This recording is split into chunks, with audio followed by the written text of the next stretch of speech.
우리 하나님의 말씀 보시겠습니다. 오늘 이 저녁에 주신 하나님의 말씀은요, 신약성경 사도행전 2장 43절에서부터 47절까지 있는 말씀, 저와 여러분들이 한 절씩 한 절씩 교독하시겠습니다. 사람마다 두려워하는데 사도들로 말미암아 기사와 표적이 많이 나타나니 믿는 사람이 다 함께 있어 모든 물건을 서로 통용하고 또 재산과 소유를 팔아 각 사람의 필요를 따라 나누어 주며 날마다 마음을 같이하여 성전에 모이기를 힘쓰고 집에서 떡을 떼며 기쁨과 순전한 마음으로 음식을 먹고 같이 봅니다. 하나님을 찬미하며 또 온 백성에게 칭송을 받으니 주께서 구원받는 사람을 날마다 더하게 하시니라. 아멘. 오늘 주시는 이 귀한 말씀이 이 저녁에 저와 여러분 모두를 향해, 특별히 우리 성원교회를 향해 주시는 하나님의 그 기대하시는 말씀인 것을 믿고 확신하며 이 말씀 앞에 오늘도 아멘 하며 순종하시는 우리 모두가 되시기를 주님의 이름으로 축원합니다. 얼마 전에 지인 목사님으로부터 2024 목회 트렌드 2024라고 하는 책을 제가 받게 되었습니다. 그 책에서는요, 지금의 시대는 목회도 트렌드에 굉장한 영향을 받고 있는 시대다, 그러한 골자로 책이 기록되어져 있었습니다. 지난해까지만 해도요, 우리 한국교회 목회 현장의 트렌드를 이야기해 보라고 한다면 단연코 코로나 이후에 그 목회를 어떻게 해야만 할 것인가, 이 주제가 모든 목회자들에게는 가장 민감한 주제였을 뿐만이 아니라 기도의 제목 중에 하나였습니다. 그 중에서도 성전에서의 예배와 그리고 코로나 기간 동안에 늘 행했었던 그 온라인 예배, 결국 이 두 가지의 예배를 놓고 과연 어디에 집중을 해야만 할 것인가, 어떤 부분에 교회가 포커스를 맞춰야 할 것인가에 대한 그런 민감한 주제들이 있었어요. 그래서 결론은요, 물론 교회마다 상황은 다르겠지만 결국 성전 예배와 온라인 이 예배 형태를 혼합 형태로 이루어 나가야 된다라고 하는 그러한 분위기가 한국교회 가운데 자리를 잡았습니다. 사실 우리 성원교회도 아시겠지만은요, 주일이라든지 금요일 저녁 같은 경우는 마찬가지 같은 시간에 온라인으로 예배 드릴 수 있도록 그 온라인 서비스를 지금도 제공을 하고 있거든요. 그런데 다가오는 내년에 2024년 목회의 현장에서는 그렇다면 과연 어떠한 부분이 교회 가운데, 특별히 목회 현장 가운데 트렌드를 이루게 될 것인가? 그 책을 보니까 책의 중반부에 저자들이 이러한 이야기를 했었습니다. 알파벳 C로 시작하는 네 가지의 트렌드가 교회 목회 현장에서 내년에는 주류를 이룰 것이다, 그렇게 예측을 했었어요. 알파벳 C와 관련된 네 가지 주제가 뭔가 하면은요, 첫 번째가 교회 블렌딩, 처치 블렌딩이라고 하는 그 주제였고, 두 번째가 콘텐츠 교회, 그리고 세 번째가 소통하는 교회, 즉 커넥트 처치, 그리고 네 번째가 창의적인 교회, 크리에이티브 처치라고 하는 이 네 가지의 주류가 2024년 한국교회 가운데 굉장히 목회 현장에 큰 영향을 주게 될 것이다, 그런 이야기를 했었습니다. 제가 그 책의 내용들을 읽어보면서 이러한 목회의 네 가지 흐름을 과연 어떻게 한국교회, 특별히 우리 성원교회가 그러한 네 가지 흐름을 어떻게 소화를 할 수가 있을까? 그 중에서도 처치 블렌딩, 과연 교회를 어떻게 브랜드화 시켜 나갈 수가 있을까? 교회가 가지고 있는 가장 큰 강점이 무엇인가? 그 큰 강점을 블렌드화 시켜서 나가야 되는데, 그렇다면 우리 성원교회는 어떻게 우리 교회를 브랜드화 시켜 나갈 수가 있을까? 이것이 굉장히 큰 고민이 되더라고요. 이런 부분들을 굉장히 계속 되뇌이며 고민을 하다가 결국에는 이러한 이야기거든요. 교회를 효과적으로 홍보하고 마케팅을 잘 해야 된다라고 하는 그러한 분위기가 한국교회 가운데 익숙해져가는 그러한 시대거든요. 이것이 목회 현장의 트렌드가 되어버렸습니다. 그렇다면 사랑하는 여러분, 여러분들은 과연 어떻게 생각을 하십니까? 이러한 분위기들이 내년도 2024년의 목회 현장, 교회 가운데 분위기로 자리 잡힐 것이라고 전문가들은 그렇게 예상을 하는데, 그렇다면 우리 성원교회는 과연 무엇을 가지고 교회를 홍보하고 마케팅해야만 할 것인가? 제가 이 자리에서 감히 말씀드립니다마는요, 아무리 시대가 마케팅의 시대, 홍보를 효과적으로 잘 해야 되는 시대, 광고와 홍보를 효과적으로 해야지만이 살아남는 시대가 되었다고 하지만, 교회라는 곳은 곧 하나님의 교회요, 예수 그리스도께서 날마다 순간마다 함께하는 주님의 교회임을 우리는 믿습니다. 그렇기 때문에 교회는 무조건 복음 중심, 곧 예수님 중심으로 나아가면 승리하게 되는 줄 믿을 수 있기를 주의 이름으로 축원합니다. 그러기 위해서는 우리 교회가 가지고 있는 가장 큰 강점이 무엇이겠습니까? 우리 성원교회가 가지고 있는 가장 큰 강점을 우리가 이 강점을 놓고 주님의 이름을 부르며 계속 주님 앞에 엎드려야 되는데, 가장 큰 강점은 과연 무엇인가? 여러분들이 지금 마음속으로 대답하고 있는 바로 그 부분일 것입니다. 우리 성원교회는 항상 예수님 안에서 한마음 한뜻 되어 기도하며 주님 주신, 특별히 영혼을 살리고 영혼을 구원하는 이 귀한 사명에 우리 성원교회는 올인하는 그러한 교회임을, 우리는 그러한 자부심을 갖고 있으실 것입니다. 오늘 이 밤에 주시는 이 귀한 말씀 앞에 저와 여러분들이 주님 말씀 앞에 기도하며 나아가실 때에, 특별히 한 주간 내내 새벽마다 주님을 부르며 기도하시고 이 저녁에 공식적인 마지막 금요 저녁 기도회 시간을 보내는 이 귀한 시간 가운데 간절한 마음으로 다시금 기도하시기를, 말씀의 제목처럼 시대와 민족 앞에 거룩한 영적 본보기가 될 수 있는 우리 성원교회 되기를 원합니다. 아무리 시대적 흐름이 마케팅을 잘해야 되는 그러한 흐름이 되었다 할지라도 그야말로 교회는 곧 예수님을 앞세우는 교회, 복음만을 이야기하는 우리 성원교회가 되게 하여 주옵소서. 그 위대한 하나님의 비전 앞에 온 성도들이 한마음 한뜻 이루어 기도하며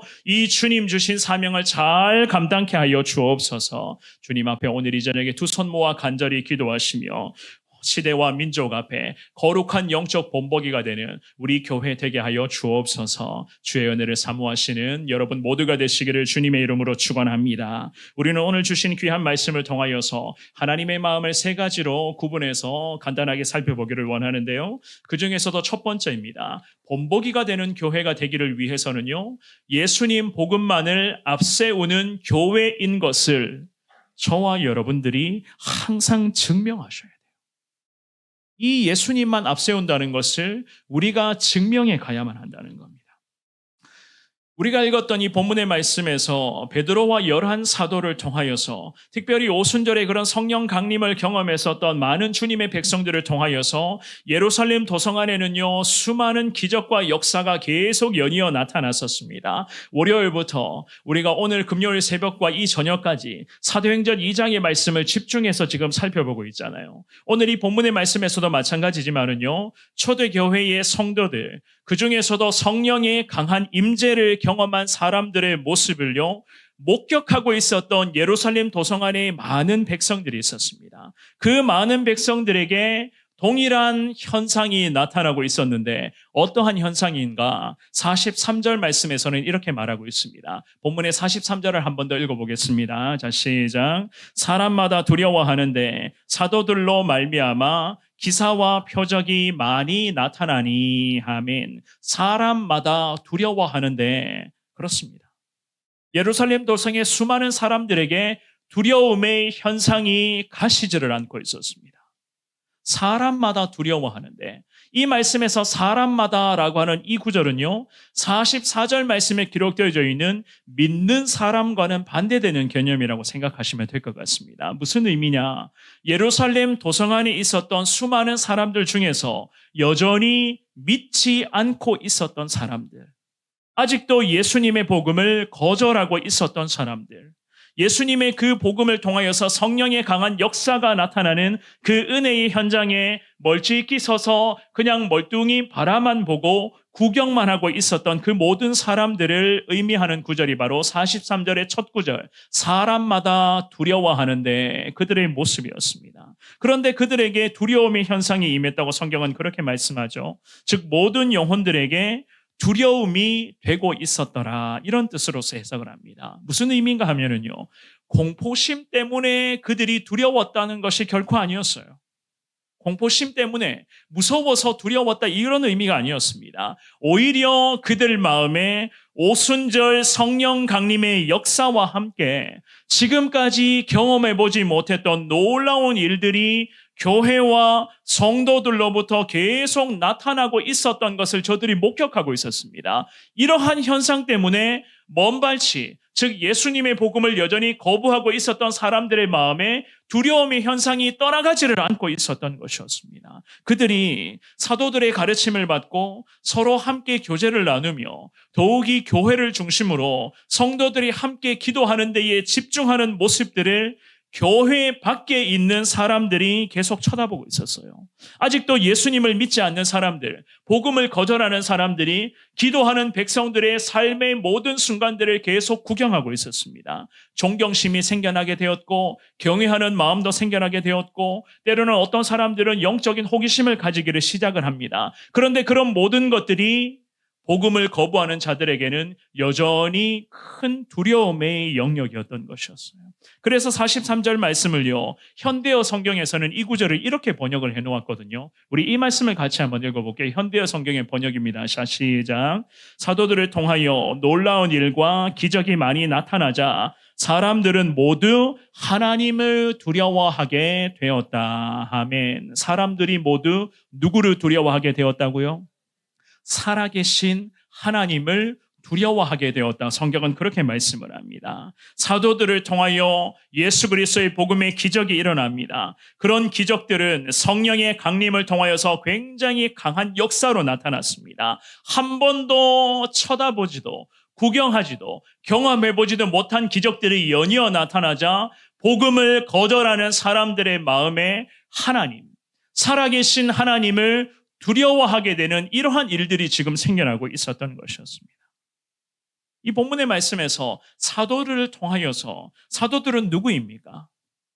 사도들은 이미 우리가 새벽 시간에 살펴보았습니다. 베드로를 포함하여서 준비된 11 사도들을 이야기를 하는 거예요. 예수님의 제자 출신들이었고, 또한 예수 그리스도의 십자가 거룩한 은혜의 현장을 계속 목격하며 예수 그리스도의 복음의 능력을 경험하고 있었던 그 모든 주님의 백성들이었습니다. 이제는 사도들과, 즉 베드로와 주님의 제자들은요, 예수님께서 친히 걸어가신 그 십자가 복음의 길을 걷기를 저들이 작정하고 결단하고 나서는 오직 주님 한 분만을 바라보고 있었습니다. 그들을 통하여서 성령의 강한 역사가 계속 일어나게 되었고, 여러 가지 기적의 형태가 각 사람의 마음의 심령을 계속 뒤흔들고 있었던 그러한 상황이었습니다. 게다가 사도행전 3장 말씀에 어떤 내용이 나옵니까?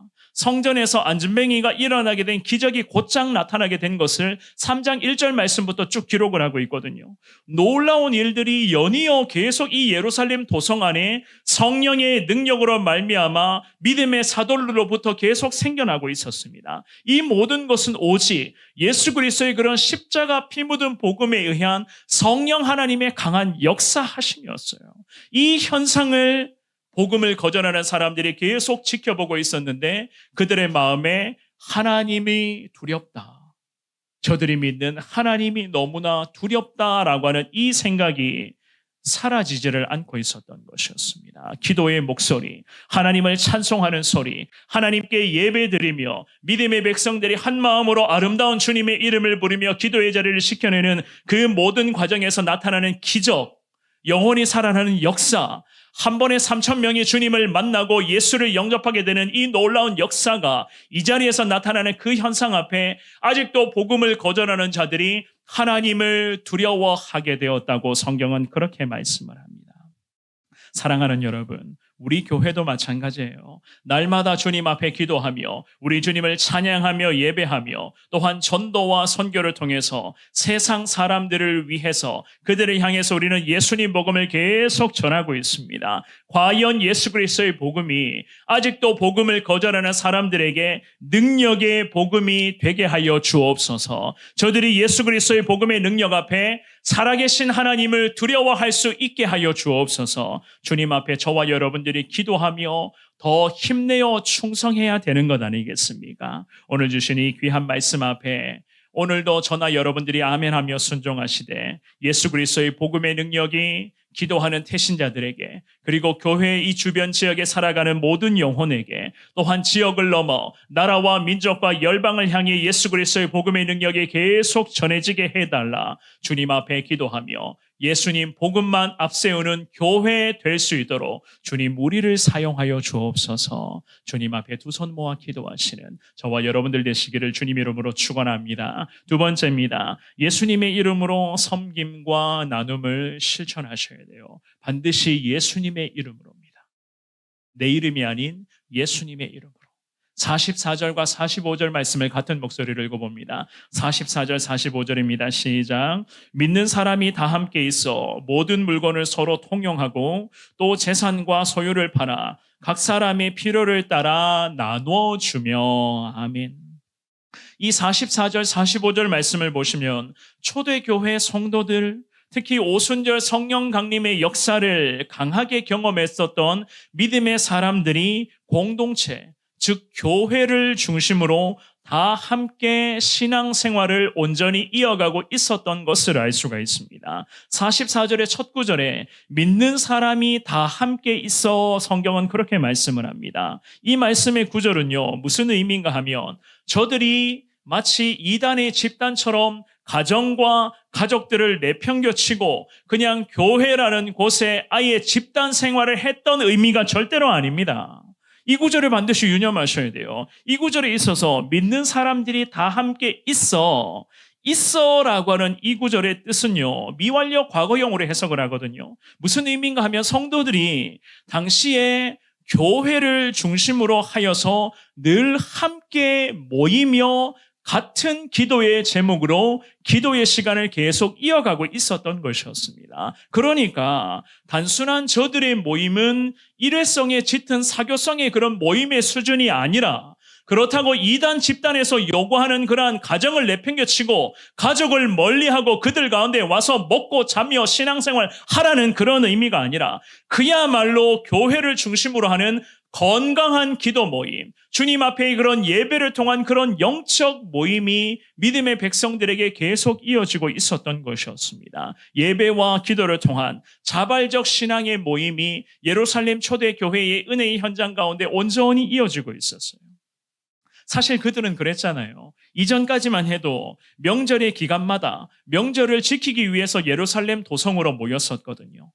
그런데 이전까지의 그런 명절을 지키기 위한 모임은 단순히 구약시대의 율법의 그런 규례만을 지키기 위한 그러한 목적의 모임의 수준이었습니다.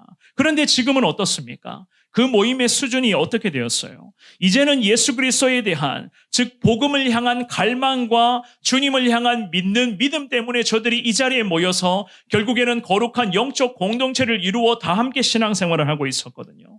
이처럼 그리스도 안에 있는 믿음이라고 하는 것, 예수님 중심으로 하는 신앙생활이라고 하는 것은 여러 가지 그런 외적인 요인들을 전부 다 믿음으로 극복하고 그들을 하나의 공동체, 곧 교회를 중심으로 하는 생명 공동체로 백성들을 결속시키고 있었던 것이었습니다. 우리 성원교회가 날마다 주님 앞에 기도하며 항상 교회 중심, 말씀 중심, 기도 중심, 예배 중심 교회 되게 해달라. 우리가 늘 주님 앞에 엎드리고 있는 것과 똑같은 맥락의 은혜가 초대교회 가운데도 강하게 나타나고 있었던 것이었습니다. 교회를 중심으로 예수님 복음 안에 모여 있었던 그 사람들은 단순히 모임 그 자체에만 의의를 두지 않았습니다. 그들은 어떻게 했다고 합니까? 방금 읽어보셨던 이 말씀에서 알 수가 있듯이 모든 물건들을 서로 통용하고 44절 하반절은 그렇게 말씀을 합니다. 예루살렘 도성에서의 믿음의 그리스도인들 가운데 일어나고 있었던 신앙의 축복의 결과물이 지금 이러한 형태로 나타나고 있었습니다.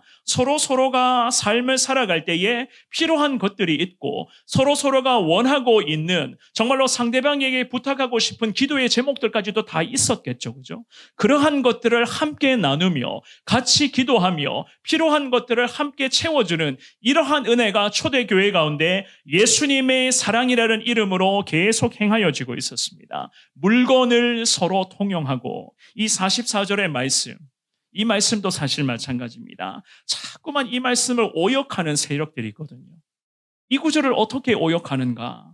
사회주의 사상에 물들어 있는 몇몇 분들이 이 구절을 놓고 자꾸 이상하게 해석해서 적용하는 그런 경향들이 있어요. 우리가 이런 부분을 잘 유념하셔야 됩니다. 무슨 의미인가 하면은요, 이 구절, 모든 물건을 서로 통용하라고 성경에서 말씀하지 않았느냐?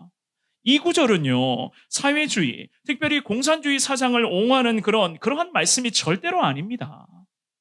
절대로 아니라는 거예요. 모든 물건을 함께 통용했다는 것은 그야말로 그들의 필요에 따라 먼저 나누고, 먼저 섬기며, 먼저 베풀어주는 이러한 자발적이라는 특징을 가지고 있었던 것이거든요.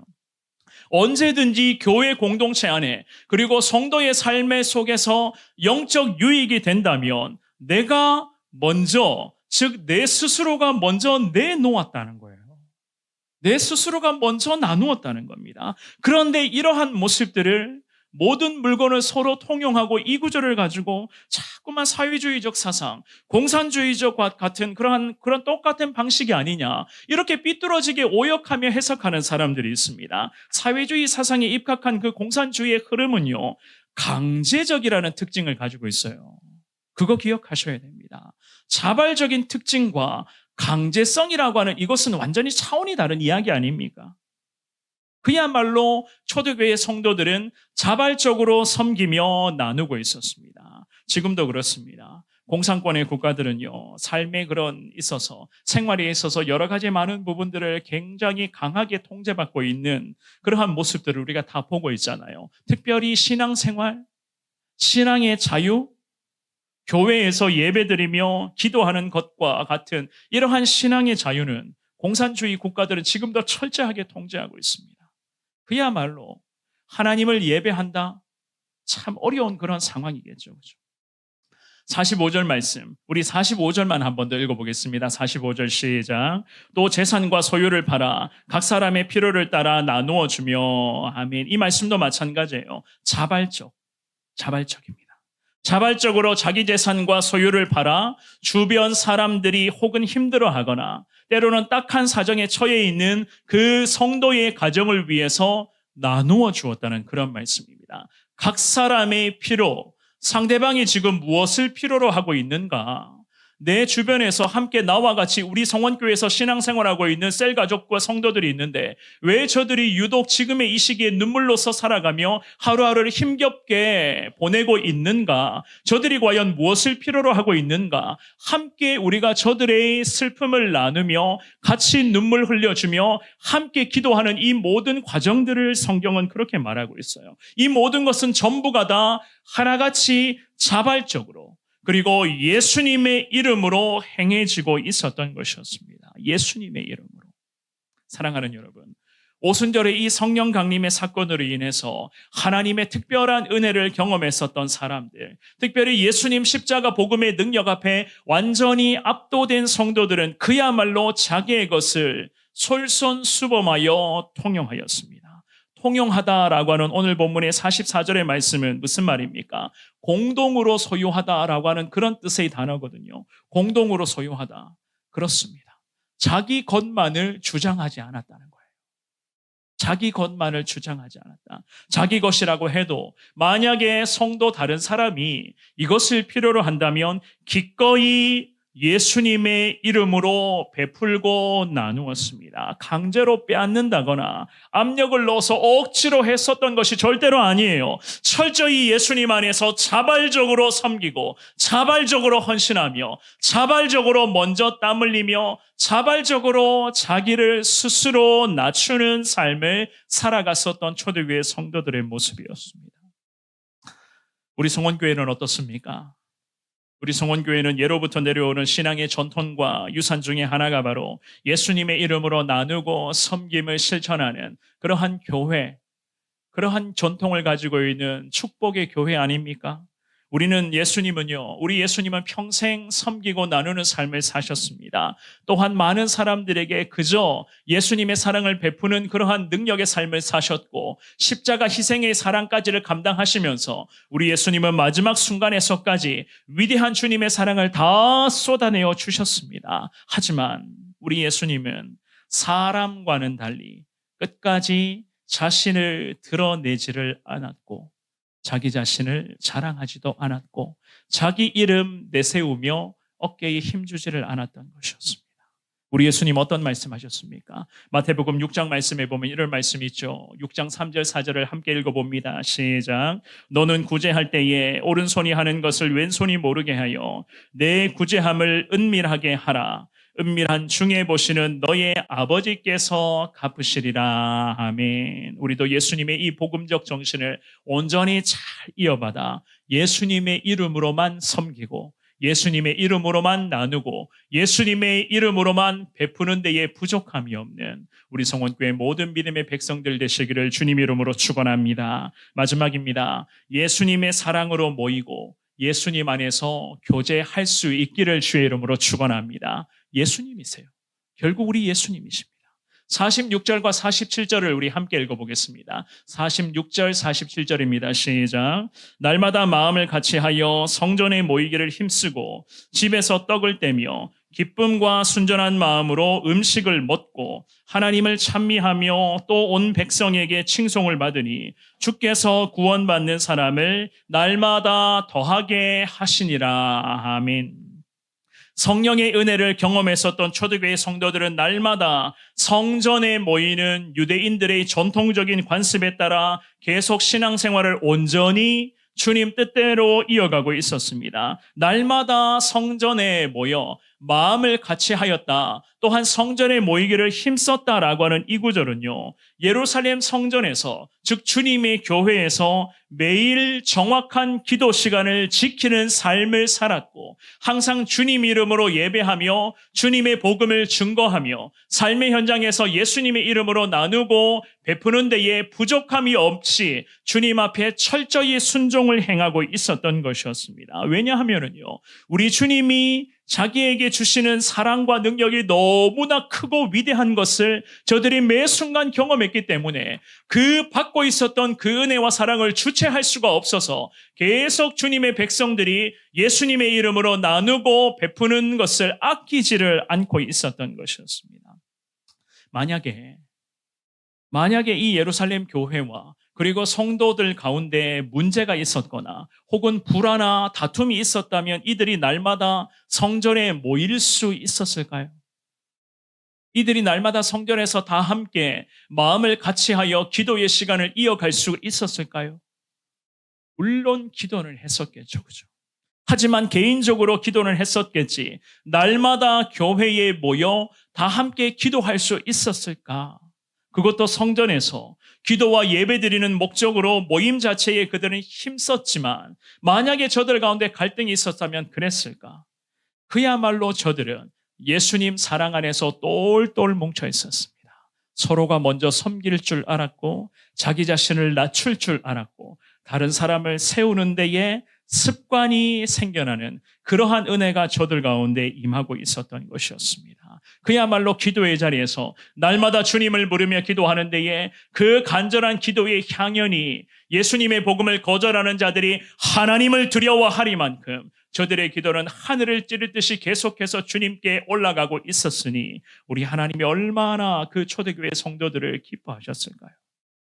또한 그들은 교회뿐만이 아니라 각 가정에서도 예수님의 온전한 사랑을 나누었습니다. 46절 말씀에 우리가 읽어보셨죠. 집에서도 어떻게 했다고요? 떡을 떼며, 성경은 그렇게 말씀을 합니다. 떡을 떼며. 이 떡을 떼며라는 구절은 주님의 만찬을 의미하는 것으로서 성도들의 가정이 예배 장소가 되기도 했다는 그러한 의미였어요. 그런데 더 감사한 것은요, 기쁨과 순전한 마음으로 음식을 먹었다. 성경은 그렇게 말씀합니다. 자신들의 가정을 오픈했는데 그 가정에서 함께 떡을 떼며 즉 예배드리고 기도하며 기쁨과 순전한 마음으로 음식을 공개하는 이러한 하나님의 은혜가 초대교회 성도들의 가정에서도 이어지고 있었습니다. 그야말로 이 땅에서의 천국의 모습이 초대교회 성도들의 삶의 현장 가운데 온전히 성취되고 있었던 것 아니었겠습니까? 이러한 초대교회 성도들의 신앙적인 모습, 함께 모여 기도하고 하나님을 찬양함으로써 주변 사람들에게는 교회는 이래야 된다라고 하는 이 놀라운 칭찬을 얻게 되었습니다. 그러니까 47절 말씀해 보시면 초대교회 성도들의 이러한 신앙의 모습을 통하여서 어떠한 현상이 벌어집니까? 주님께서 구원받는 사람들을 날마다 더하게 하셨다. 성경은 이렇게 말씀을 합니다. 우리 성원교회가 날마다 주님을 예배하며 하루 3번 주님 앞에 기도하며 늘 예수님의 이름으로 나누고 베푸는 그러한 신실한 삶을 살아갈 때에 우리 성원교회 온 성도들의 신앙 모습을 통하여서 이 지역에 예수님을 모르는 사람들이 날마다 구원받는 역사가 우리 교회를 통해서 성도들의 삶을 통해서 나타나게 될 줄 믿을 수 있기를 주의 이름으로 축원합니다. 우리처럼 1년에 한두 번 정도 하는 이런 전도 초청주일 행사에만 성도들이 몰려오는 것이 아니라 1년 360일 내내 구원받은 성도들의 발걸음이 교회 가운데 멈추지를 않았다고 성경은 이렇게 말씀하고 있습니다. 우리 성원교회가 이런 교회 될 수 있기를 주님의 이름으로 축원합니다. 말씀을 정리하겠습니다.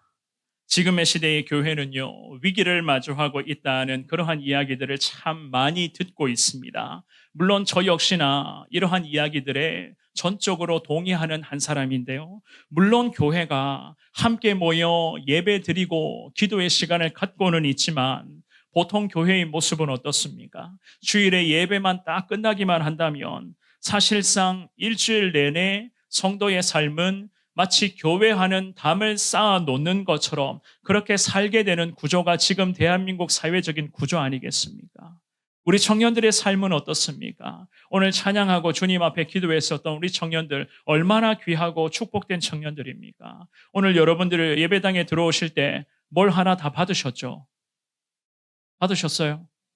저는 못 받았거든요. 네, 저는 사실 안 받았습니다. 혹시라도 모자랄까 봐 성도들 먼저 다 나누어 주라고 그렇게 이야기를 했는데요. 오늘 이 받으신 것, 비록 작은 거지만 우리 청년들이 자발적으로 한 거예요. 제가 시켜서 한 것이 절대로 아닙니다.